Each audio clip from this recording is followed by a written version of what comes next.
Halo semuanya. Halo. Kami dari kelompok 1, kelas 12 MIPA 5. Di sini kami akan menjelaskan tentang sistem dan struktur politik dan ekonomi Indonesia pada masa parlementer tahun 1950 sampai 1959. Sebelumnya, kami akan memperkenalkan diri. Nama saya Anhar Anas Hidayat. Nama saya Ahmad Nafis. Nama saya Adrian Pemantul Mansa. Nama saya Antung Gava. Nama saya Adrian Maulana Widya. Nama saya Manfarid Syadafi. Nama saya Aisyah Mutia. Nama saya Adana Saudia. Nama saya Adilung Pradana. Baiklah, mari kita lanjut ke pembahasan materi berikut ini. Oke. Sistem parlementer artinya adalah kabinet yang disusun menurut perimbangan kekuatan kepartaian dalam parlemen dan sewaktu-waktu dapat dijatuhkan oleh wakil-wakil partai dalam parlemen. Presiden hanya merupakan lambang kesatuan saja. Hal ini dinamakan pula demokrasi liberal. Sistem pemerintahan parlementer menggantikan sistem pemerintahan presidensial di Indonesia sejak November 1945 dengan pembentukan kabinet parlementer dan Syarif sebagai Perdana Menteri. Namun, pelaksanaan parlementer ini tidak diikuti dengan perubahan UUD. Baru, pada masa Republik Indonesia Serikat, pelaksanaan sistem parlementer dilandasi oleh konstitusi, yaitu konstitusi RIS. Begitu juga pada masa demokrasi liberal, pelaksanaan sistem parlementer dilandasi oleh UUD sementara 1950 atau dikenal dengan konstitusi liberal. Ketika Indonesia kembali menjadi negara kesatuan, UUD yang digunakan sebagai landasan hukum Republik Indonesia bukan kembali UUD 1945, namun menggunakan UUD sementara 1950. Sistem pemerintahan negara menurut UUD sementara 1950 adalah sistem parlementer. Sistem pemerintahan negara menurut UUD sementara 1950 adalah sistem parlementer. Pada masa ini sering terjadi pergantian kabinet karena adanya perbedaan kepentingan di antaranya partai-partai yang ada. Kabinet Sukiman. Tercatat 3 kali Masyumi berhasil menduduki kursi tertinggi di parlemen dan membentuk kabinet. Kabinet Sukiman sebagai kabinet kedua yang memimpin Indonesia era demokrasi liberal juga berasal dari Partai Masyumi.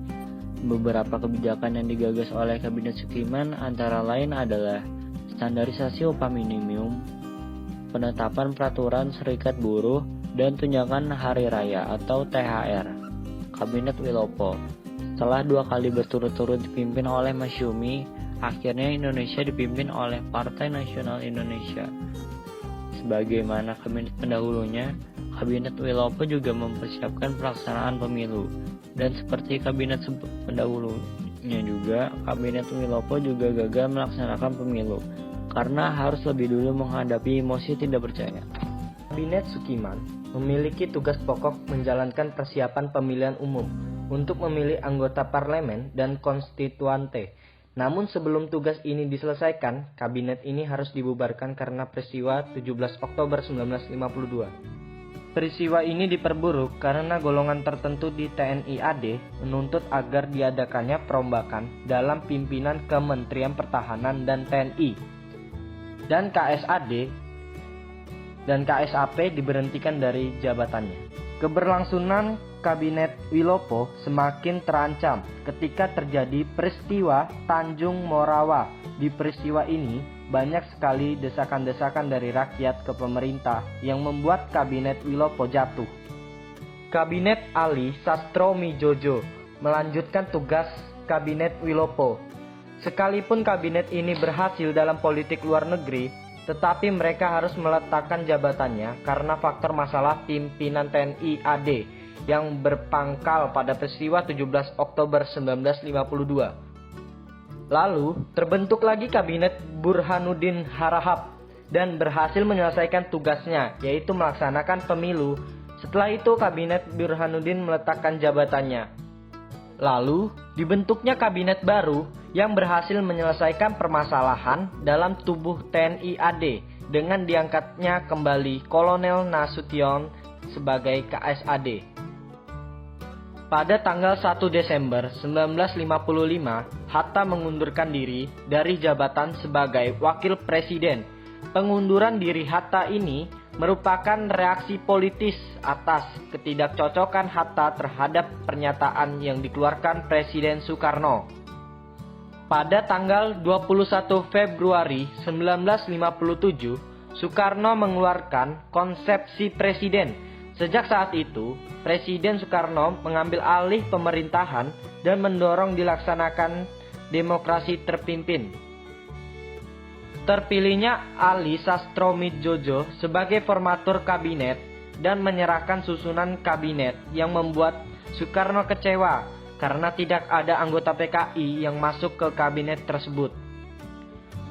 Pada masa kabinet Ali II, banyak sekali muncul masalah dan peristiwa baru, hingga penarikan Menteri Masyumi dari kabinet, dan akhirnya Ali menyerahkan mandatnya kepada Presiden Soekarno pada tanggal 14 Maret 1957. Akhirnya, pada tanggal 21 Februari 1957, Presiden Soekarno mengundang para tokoh partai dari tingkat daerah hingga pusat dan tokoh militer untuk mendengarkan pidatonya yang dikenal dengan konsepsi presiden. Tujuan dari konsepsi ini adalah untuk mengatasi dan menyelesaikan krisis kewibawaan kabinet yang sering dihadapi dengan dibentuknya Dewan Nasional. Dewan Nasional ini beranggotakan terdiri dari golongan fungsional dalam masyarakat. Presiden Soekarno juga menyatakan bahwa demokrasi liberal tidak sesuai dengan jiwa bangsa Indonesia. Akhirnya Presiden Soekarno menggantinya dengan demokrasi terpimpin, yang dimana lebih sesuai dengan kepribadian bangsa Indonesia. Tetapi sayangnya konsepsi presiden ini menuai perdebatan yang cukup sengit, baik di parlemen maupun di luar parlemen. Usaha presiden untuk mempengaruhi partai-partai agar mau membentuk kabinet berkaki empat akhirnya pun gagal.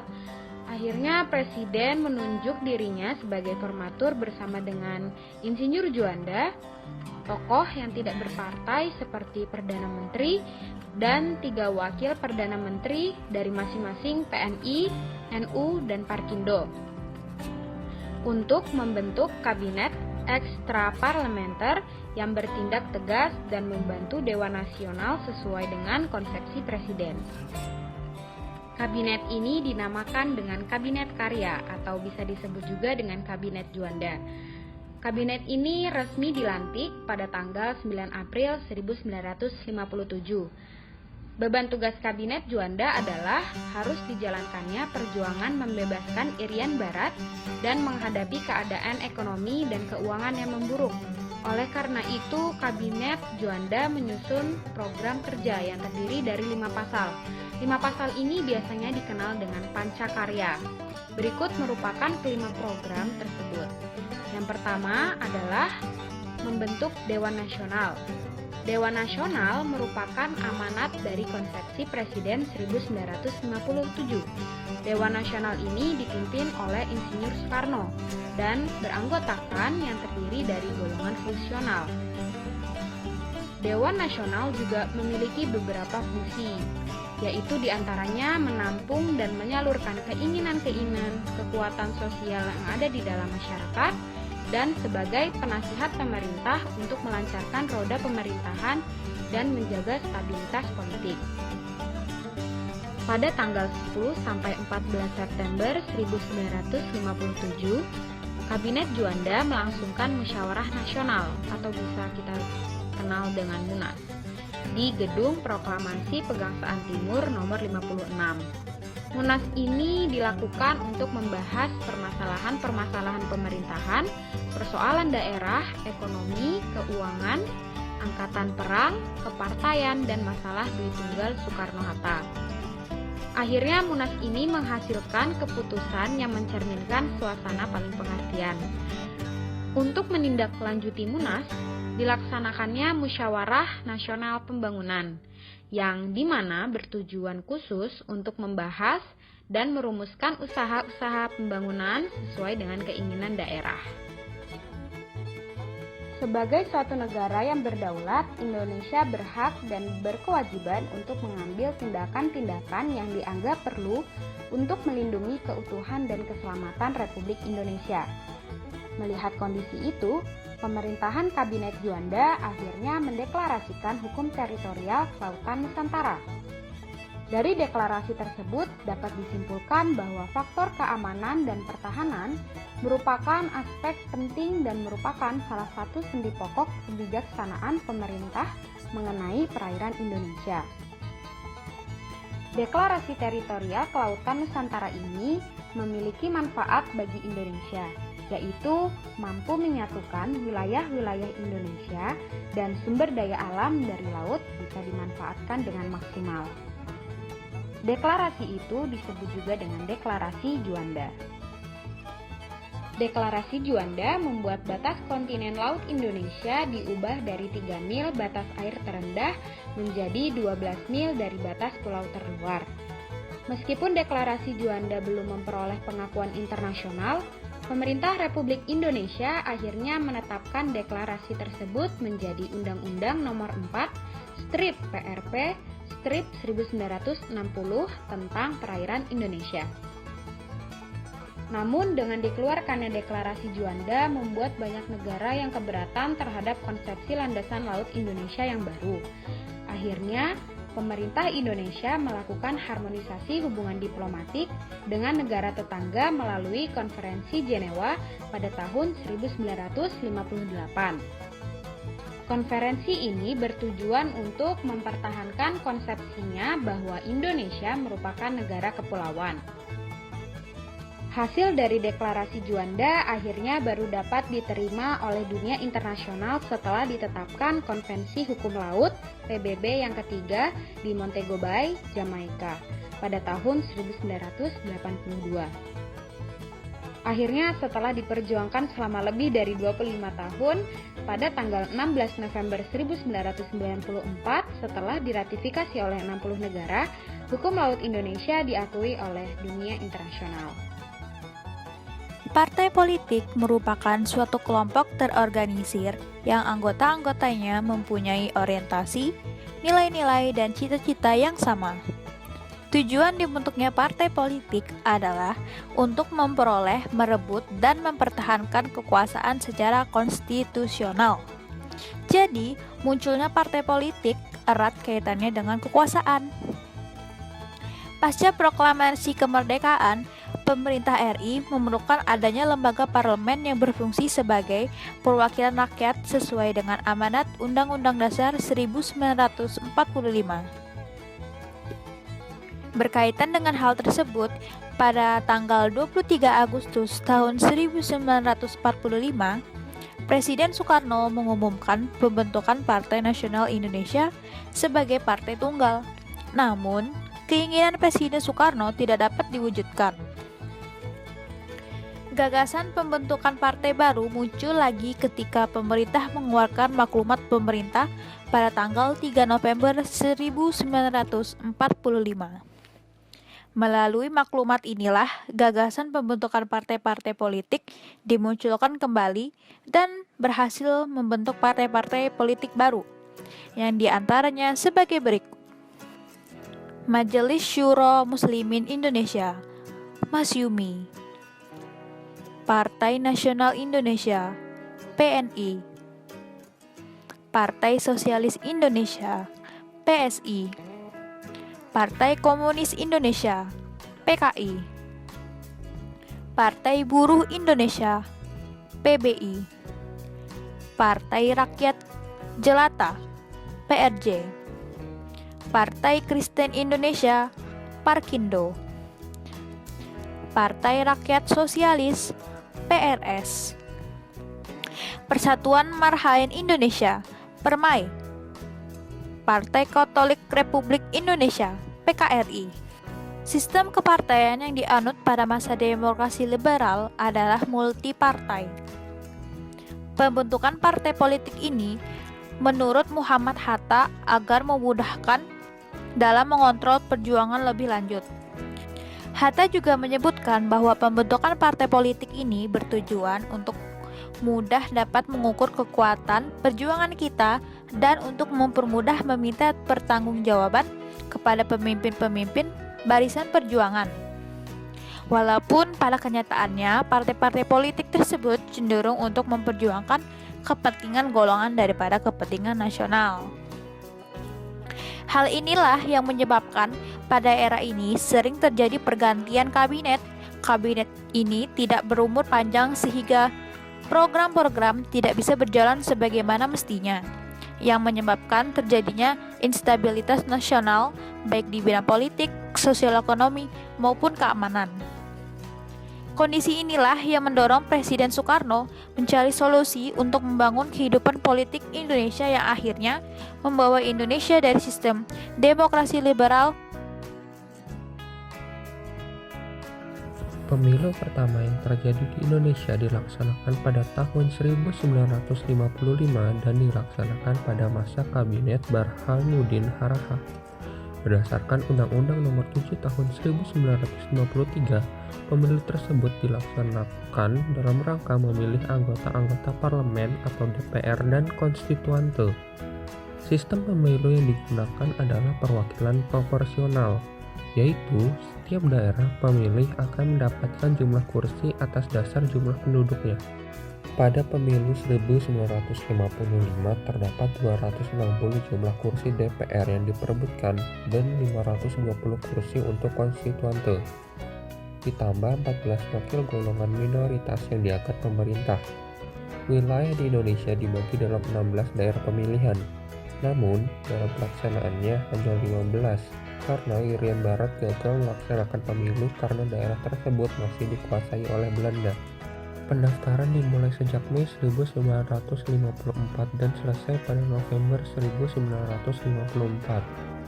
Jumlah warga yang memenuhi syarat pemilu sebanyak 43.104.464 jiwa. Dari data tersebut, sebanyak 87,65% atau 37.875.229 jiwa yang menggunakan hak suaranya. Pada pelaksanaan pemilu pertama, terdapat 208 daerah kabupaten, 2.139 kecamatan, dan 43.429 desa. Pemilu pertama tersebut dilaksanakan dalam 2 gelombang, yaitu gelombang pertama, pemilu untuk memilih anggota DPR. Tahap ini diselenggarakan pada 29 September 1955 dan diikuti oleh 29 partai politik dan individu. Gelombang kedua, pemilu untuk memilih anggota konstituante. Tahap ini diselenggarakan pada 15 Desember 1955. Penyelenggaraan pemilu 1955 memakan biaya Rp479 juta untuk perlengkapan seperti pembuatan kotak suara dan honorarium panitia penyelenggara. Hasil pemilu 1955.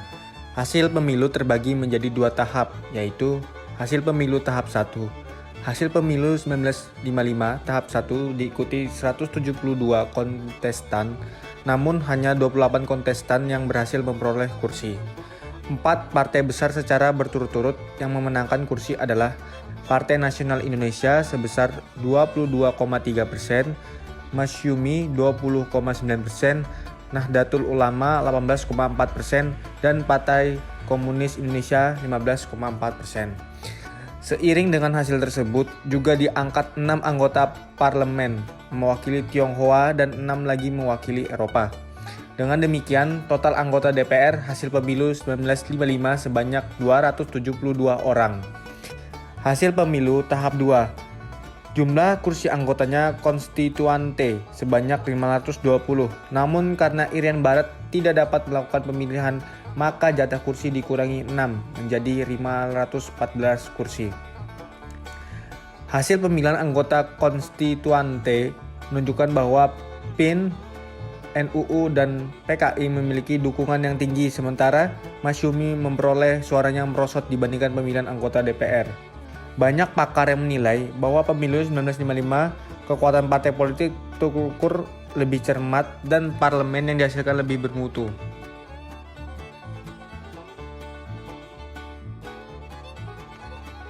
Sebagai negara baru, Indonesia masih harus banyak belajar dalam berbagai hal agar negaranya semakin kuat. Salah satunya adalah dalam bidang ekonomi. Di masa demokrasi liberal, sering terjadi perubahan kabinet yang ternyata berdampak pada kehidupan ekonomi Indonesia saat itu. Untuk memperbaiki kondisi tersebut, ada beberapa kebijakan yang dilakukan, antara lain Gunting Syafruddin. Kebijakan ini merupakan pemotongan nilai uang. Caranya dengan memotong uang yang bernilai Rp5 ke atas hingga nilainya menjadi setengah. Kebijakan ini dilakukan pada tanggal 20 Maret 1950 oleh Menteri Keuangan saat itu, Syafruddin Prawiranegara. Kebijakan ini dilakukan dengan cara menggunting uang kertas menjadi dua bagian kanan dan bagian kiri. Guntingan uang kertas bagian kiri tetap merupakan alat pembayaran yang sah dengan nilai separuh dari nilai nominal yang tertera. Sedangkan guntingan uang kertas bagian kanan ditukarkan dengan surat obligasi pemerintah yang dapat dicairkan beberapa tahun kemudian. Kebijakan ini dilakukan pemerintah guna mengurangi jumlah uang beredar di masyarakat dan menambah kas negara. Selanjutnya ada Gerakan Benteng. Sistem ekonomi Gerakan Benteng bertujuan untuk mengubah struktur ekonomi kolonial menjadi struktur ekonomi nasional. Program ini dicetuskan oleh Dr. Sumitro Jojohadikusumo, seorang ahli ekonomi ke Indonesia yang dituangkan dalam program kerja Kabinet Tatsir. Misi ini dipimpin oleh Anak Agung Gede tanggal 7 Januari 1956. Adapun kesepakatan yang pada FINEK adalah 1. Hasil KMB dibubarkan. 2. Hubungan FINEK Indonesia Belanda didasarkan atas hubungan bilateral. 3. Hubungan FINEK didasarkan pada undang-undang nasional. Hasilnya, pemerintah Belanda tidak mau menandatangani sehingga Indonesia mengambil langkah secara sepihak. Pada tanggal 13 Februari 1956, Kabinet Burhanuddin Harapan melakukan pembubaran Uni Indonesia dan akhirnya tanggal 3 Mei 1956, Presiden Soekarno menandatangani pembatalan KMB. Selanjutnya Gerakan Asad. Gerakan Asad yang digagas oleh Mr. Asad bertujuan melindungi perekonomian warga Indonesia asli dari persaingan dagang dengan pengusaha asing khususnya Tionghoa. Pada Oktober 1956, pemerintah menyatakan akan membuat lisensi khusus untuk para pengusaha pribumi. Selanjutnya, Rencana Pembangunan 5 tahun atau biasa disebut RPLT. Ketidakstabilan politik dan ekonomi menyebabkan merosotnya ekonomi, inflasi, dan lambatnya pelaksanaan pembangunan. Yang mana awalnya kabinet menekankan pada program pembangunan ekonomi jangka pendek. Kemudian dibentuk Badan Perencanaan Pembangunan Nasional yang disebut Biro Perancang Negara. Pada bulan Mei 1956, Biro ini menyusun RPLT. Selanjutnya, Musyawarah Nasional Pembangunan atau disingkat MUNAP. Pada masa Kabinet Ali Sastromijoyo II, terjadi ketegangan antara pusat dan daerah, yang mana masalah tersebut untuk sementara waktu dapat teratasi dengan Musyawarah Nasional Pembangunan. Tujuan diadakan MUNAP adalah untuk mengubah rencana pembangunan agar dapat dihasilkan rencana pembangunan yang menyeluruh untuk jangka panjang. Rencana tersebut tidak dapat dilaksanakan dengan baik dikarenakan yang pertama, adanya kesulitan dalam menentukan prioritas. Yang kedua, terjadi ketegangan politik. Yang ketiga, timbul pemberontakan PRRI atau Permesta. Selanjutnya, nasionalisasi perusahaan asing. Selain kebijakan-kebijakan yang diberlakukan pada warga negara Indonesia, perkembangan kehidupan ekonomi bangsa Indonesia di masa demokrasi liberal juga tidak lepas dari kehadiran perusahaan-perusahaan asing yang dijadikan milik pemerintah Indonesia. Yang mana tahap ini dimulai sejak Desember 1958 dengan dikeluarkannya UU tentang nasionalisasi perusahaan-perusahaan milik Belanda. Beberapa perusahaan yang dinasionalisasi oleh pemerintah Indonesia diantaranya Bank Dagang Negara, Bank Umum Negara, Bank Eksim, Garuda Indonesia, dan lain-lain. Selanjutnya nasionalisasi The Javanese Bank. Bangunan tersebut punya sejarah panjang sebagai saksi kehidupan ekonomi bangsa. yang mana dulu gedung ini milik Belanda, tepatnya milik De Javans Bank.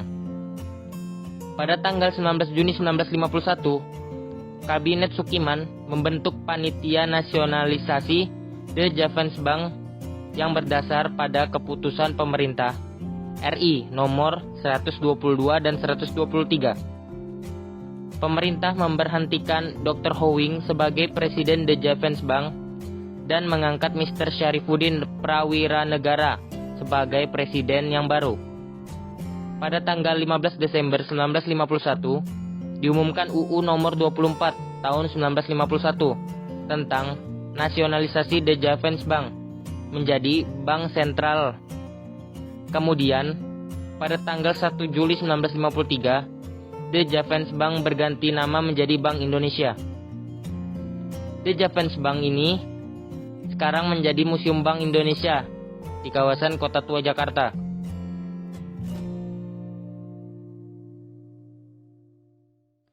Sistem ekonomi liberal.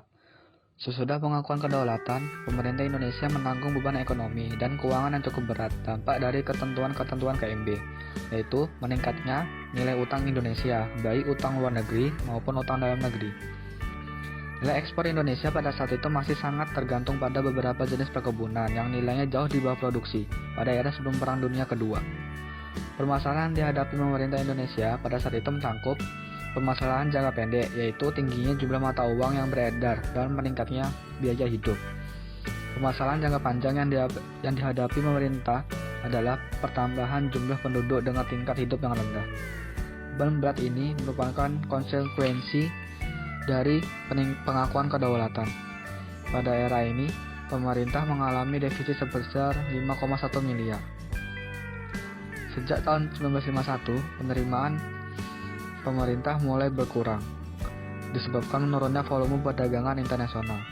Indonesia sebagai negara yang berkembang tidak memiliki komoditas ekspor lain kecuali dari hasil perkebunan.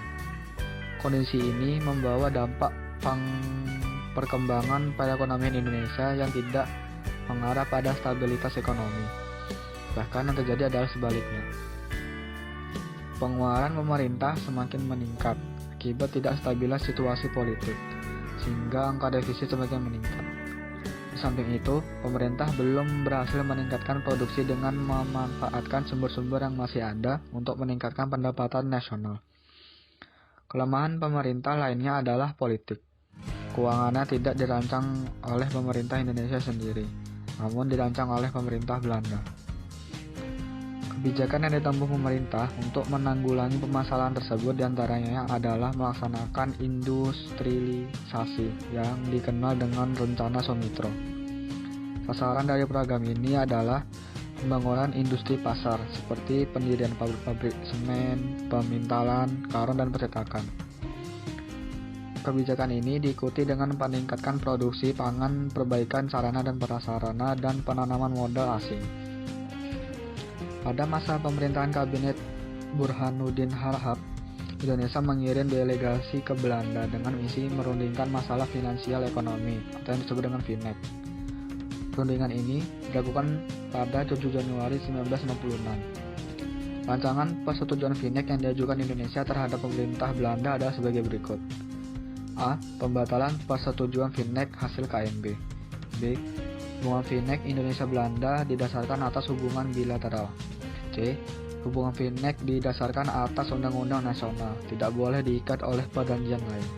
Namun, usul Indonesia ini tidak diterima oleh pemerintah Belanda, sehingga pemerintah Indonesia secara sepihak melaksanakan rancangan VNEC-nya dengan membubarkan Uni Indonesia-Belanda pada tanggal 13 Februari 1956 dengan tujuan melepaskan diri dari ikatan ekonomi dengan Belanda. Upaya yang dilakukan lainnya adalah upaya pembentukan Biro Perancang Nasional pada masa Kabinet Ali II dengan tugas merancang pembangunan jangka panjang yang dipimpin oleh Insinyur Juanda, Menteri Perancang Nasional. Biro ini kemudian merancang rencana program pembangunan 5 tahun atau disebut dengan RPLT yang rancangannya kemudian disetujui oleh parlemen. Namun karena berbagai faktor, baik faktor eksternal maupun internal, perekonomian Indonesia semakin terpuruk. ketika ketegangan politik tidak dapat diselesaikan dengan diplomasi, akhirnya memunculkan pemberontakan.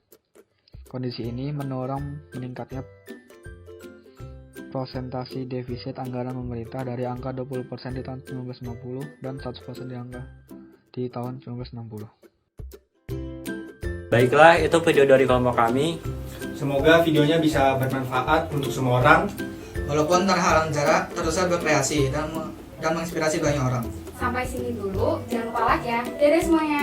Dadah.